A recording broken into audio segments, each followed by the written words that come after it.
Suite et fin de notre feuilleton consacré à la vie sur les autoroutes.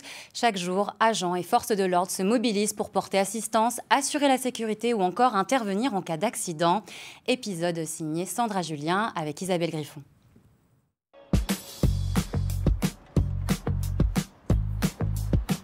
Elles ont fleuri autour de Reims. Ce sont les barrières de péage.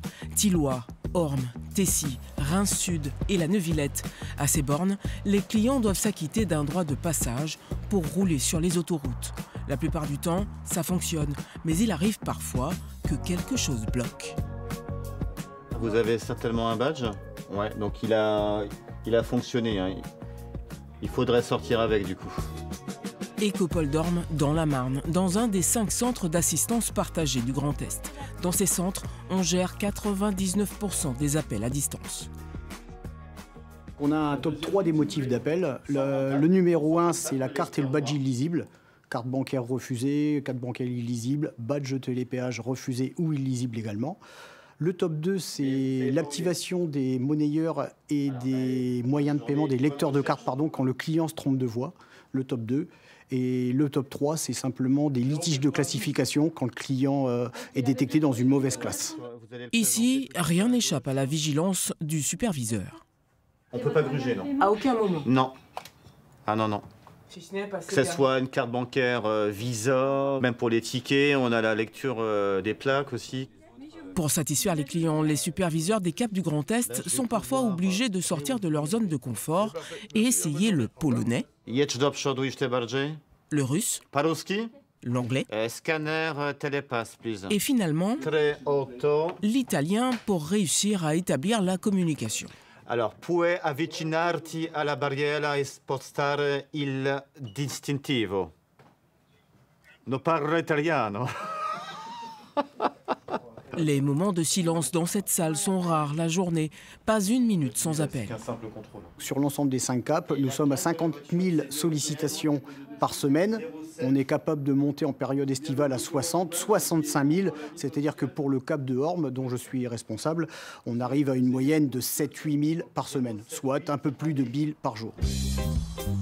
Non loin de la salle de supervision des péages, l'atelier de maintenance de l'Écopole. Sur la Paillasse, une borne d'appel d'urgence. J'ai pris une borne dans le stock et je vais la reprogrammer afin de la déposer à l'endroit de celle qui est HS actuellement. On a une carte qui est après une batterie et donc le principe c'est où la carte est en panne ou la batterie est en panne. Pour des raisons de sécurité, nous vous informons que votre communication sera enregistrée. Test. 1, 2, 3. Ici, on répare tout le matériel péage. Nous avons les portes des bornes d'appel d'urgence qui viennent ici en réparation. Nous avons les cartes électroniques sur les panneaux à messages variables. Donc les panneaux à messages variables, c'est les panneaux que vous pouvez voir sur l'autoroute qui diffusent des messages de sécurité. Nous avons aussi également des stations de comptage de véhicules. Dans cet atelier, les techniciens traitent 900 pannes à l'année. Les plus urgentes en 2 heures, les moins urgentes dans la journée. Une fois traité, il faudra moins de 30 minutes à Christophe pour remettre la borne en service. Oui, bonjour, c'est le technicien indien de Reims. Je viens de réparer la borne TUR 6S. Vous m'entendez bien? Ok, moi aussi, forêt claire. Merci beaucoup, bonne journée. Le principal, c'est quand même que les gens puissent s'entendre, malgré la route qu'on a à côté, quand même, où ça circule pas mal. Il est 17h30. C'est l'heure de pointe au péage de Tessy. Les véhicules avancent un peu moins vite que d'habitude. C'est quoi le nom du garage? Attendez monsieur, ça va être plus simple. Vous allez vous garer là-bas, je vais prévenir mes collègues. Il s'agit d'une opération des douanes à l'initiative, c'est-à-dire non programmée. Un simple contrôle de routine sur tout type de véhicule. Vous faites du transport de véhicules? Ouais. Donc pour quelle entreprise? À moi-même, entrepreneur.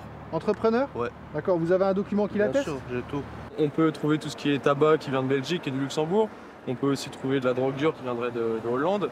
Donc en soi, dans notre département, on a la chance de ne pas trop avoir de sens de prédilection. Tous les sens sont intéressants. On est à un carrefour assez intéressant pour les flux de fraude. Donc aujourd'hui, on se pose ici, demain on se posera autre part et on sait qu'on pourra trouver peu importe. Les critères de sélection sont propres à chaque brigade. Une plaque d'immatriculation, par exemple. Speak English? Yes, where are you coming from? Where are you coming from? Ah, encore mieux, nickel. Albanie. La cabine, la remorque et la camionnette, tout y passe. Le chien il va prendre l'odeur, mais par exemple s'il y a de la climatisation ou s'il y a des courants d'air de cloison, le chien il va prendre l'odeur là où elle sort. Nous, l'objectif c'est de trouver plus que l'odeur. Le chien est satisfait avec l'odeur, nous on veut la marchandise. Mais les douaniers ne trouvent rien. La brigade ne s'éternise pas, elle aura bien d'autres occasions d'obtenir satisfaction.